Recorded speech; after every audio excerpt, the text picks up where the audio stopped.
Hey everyone, and welcome. Today, we're diving headfirst into the world of the awesome K-drama Business Proposal to crack a really tricky code, Korean workplace titles.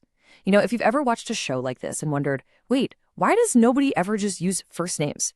Well, you're about to get your answer. And I'm telling you, that is not an exaggeration. Getting titles wrong in a Korean office isn't like a small grammar mistake. No, it's a huge cultural misstep that can make things super awkward really fast. It's kind of like showing up to a major board meeting in flip-flops. It just sends all the wrong signals. So the big question is, how do you get through this complex social maze without accidentally offending your boss? Well, that's exactly what we're going to break down today. We'll give you the essential toolkit you need to communicate with confidence and, most importantly, with respect. Okay, before we even get into the specific words, we have to talk about the invisible architecture of a Korean company, and that is hierarchy. It's this whole system based on your position, how long you've been there, even your age, and it dictates literally everything, from who gets to talk first in a meeting to how you address the person sitting right next to you. And this right here really gets to the heart of it. You know, in a lot of Western companies, calling your CEO Steve is totally normal, right? It shows you have a flat, friendly culture. But in a traditional Korean company, doing that could be a massive mistake. It's seen as a real lack of respect for their position and all their experience. So this table here lays out that vertical structure perfectly. You start at the bottom with a sawan, which is a staff member, and you climb all the way up to the Sajang-nim, the CEO, at the very top. Where you are on this ladder decides the exact language you need to use. Seriously, these aren't just job descriptions. They're like your social coordinates in the office. All right, let's get to the good stuff, your essential toolkit. To survive and thrive in a Korean office, you absolutely have to master two tiny but incredibly powerful suffixes, si and nim. Think of them as the two most important tools you're going to have. And this 오셨어요? 신사님님 오셨어요. 늦었네요, 신아리 씨. 뭐해? 안 들어오고? mixing these two up, that's where all the trouble begins. So let's talk about asi first. This is your day-to-day politeness marker. You're going to use this a lot with your teammates and colleagues at the same rank. But, and this is a huge but, it comes with a massive warning label. You never, ever, ever use it when you're talking to your boss or any superior. Now, the really crucial thing is how you use it. So as you can see, attaching it to someone's full name or their first name, totally polite, totally correct.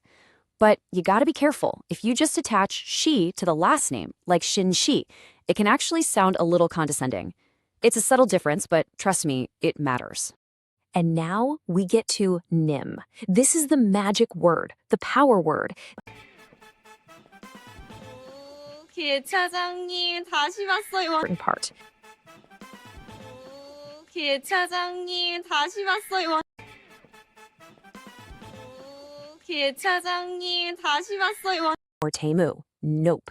They call him Sajang-nim, which means president. Same for the team leader, who is always called Timjang-nim. So here's your golden rule.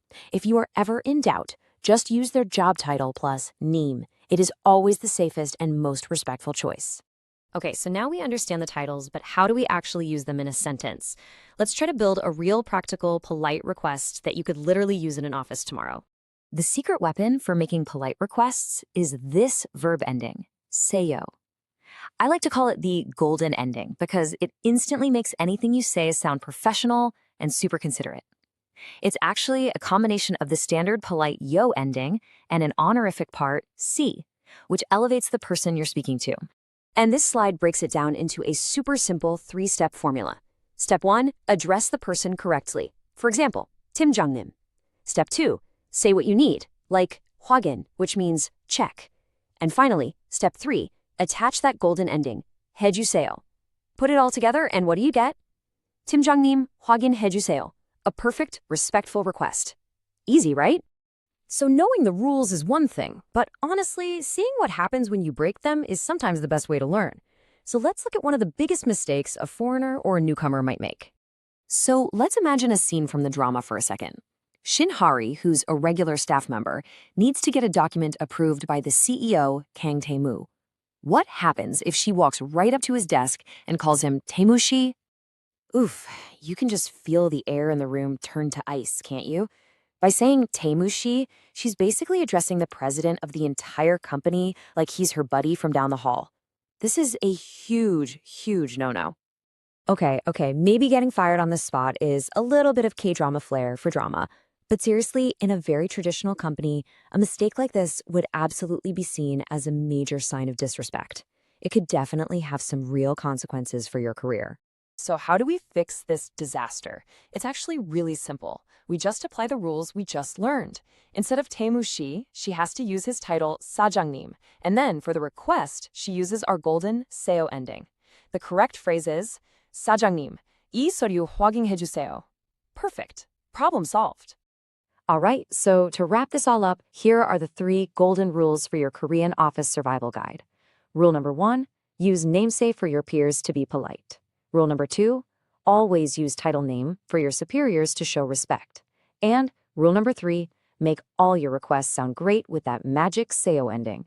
If you can master these 3 things, you'll be navigating that office like a total pro. But I want to leave you with one last interesting thought.